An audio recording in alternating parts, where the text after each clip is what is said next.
Deskriptif teks SMP kelas 7 Pembelajaran 2 Pertemuan lanjutan 2 Deskriptif teks. Hello everyone, how are you today? Pada kesempatan kali ini kami akan memberikan penjelasan mengenai deskriptif teks. Deskriptif teks adalah sebuah teks yang menjelaskan tentang suatu hal. Misalnya mendeskripsikan orang-orang, binatang, atau suatu benda baik bentuknya, sifat-sifatnya, jumlahnya, dan lain-lain.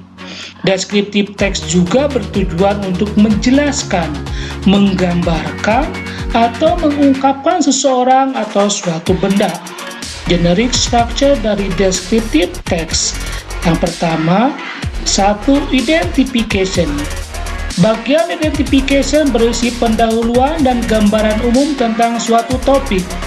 Identification berfungsi sebagai pengenalan dari apa yang kita jelaskan, supaya para pembaca atau pendengar tidak salah mengerti. Misalnya, yang kita jelaskan adalah kucing, namun para pembaca atau pendengar malah salah mengerti menjadi kelinci. 2. Description.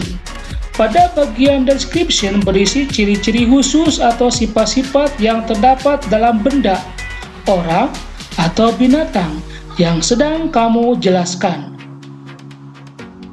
Sekarang, coba kalian simak contoh deskriptif teks berikut ini dan coba amati generic structure-nya. My lovely cat. Identifikasinya, I have a stray cat as my pet. Pada description, he is really playful. He loves to play with me and the new things he found.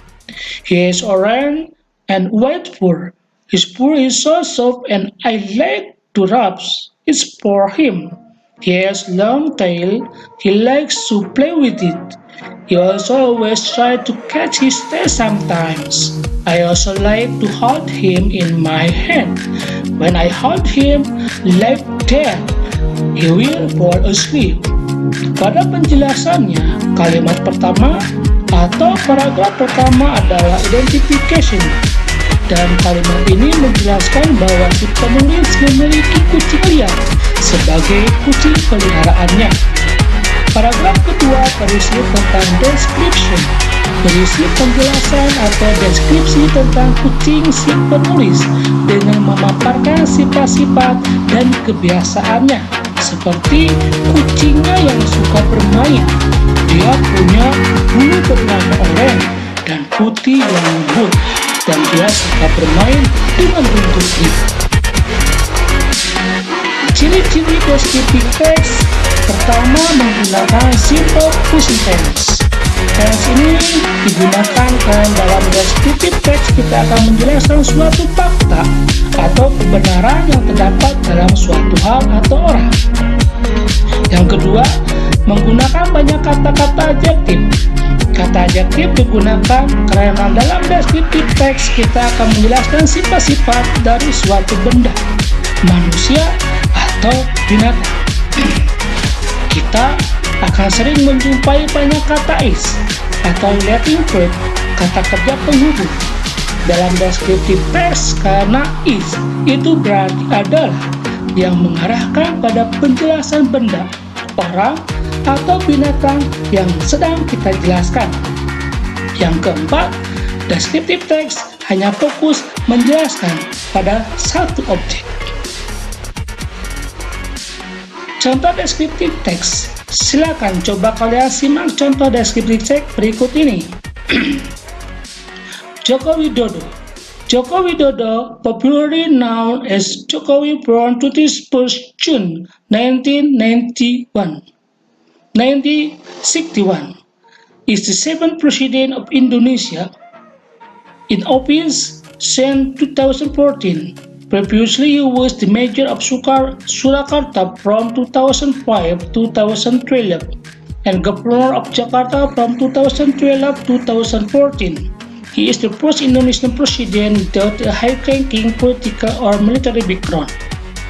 Jokowi was nominated by his party, the Indonesian PDI Perjuangan, to run in the 2012 Jakarta gubernatorial election with Basuki Cahayapurnama, often known as Ahok, as his running mate.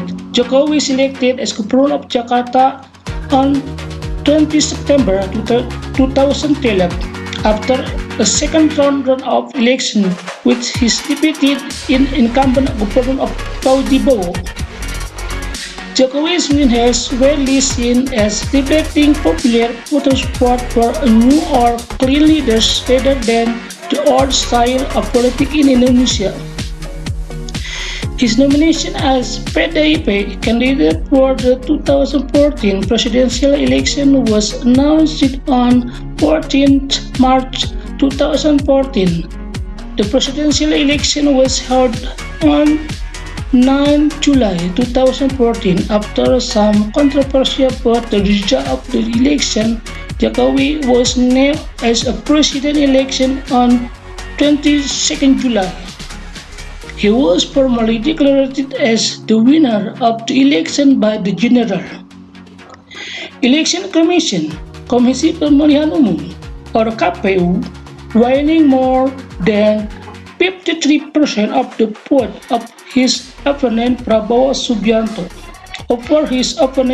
Subianto, who disputed the outcome and the withdrawal from the race before the count was completed.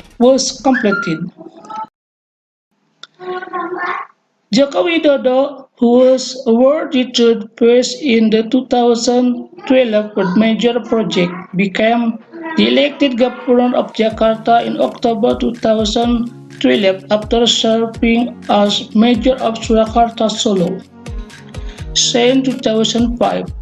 During his time as mayor of Surakarta, Jokowi turned the crime-ridden city into the regional center for arts and culture, which has started to attract international tourism. His campaign against corruption earned him the description of being the most honest politician in Indonesia. Joko Widodo's victory over Jakarta's incumbent governor Fauzi Bowo was largely due his track record as mayor of his hometown and his reputation for honesty and humility. Nah, itu adalah suatu deskripsi tentang sejarah histori Joko Widodo mengenai perpolitikan pada zamannya. Nah, silakan ditelaah arti dari bahasa Inggris yang termaksud di atas. Silakan dibaca-baca, kemudian baiklah, cukup sampai di sini materi deskriptif teks kali ini. Semoga dapat membantu pembelajaran kalian dalam bahasa Inggris.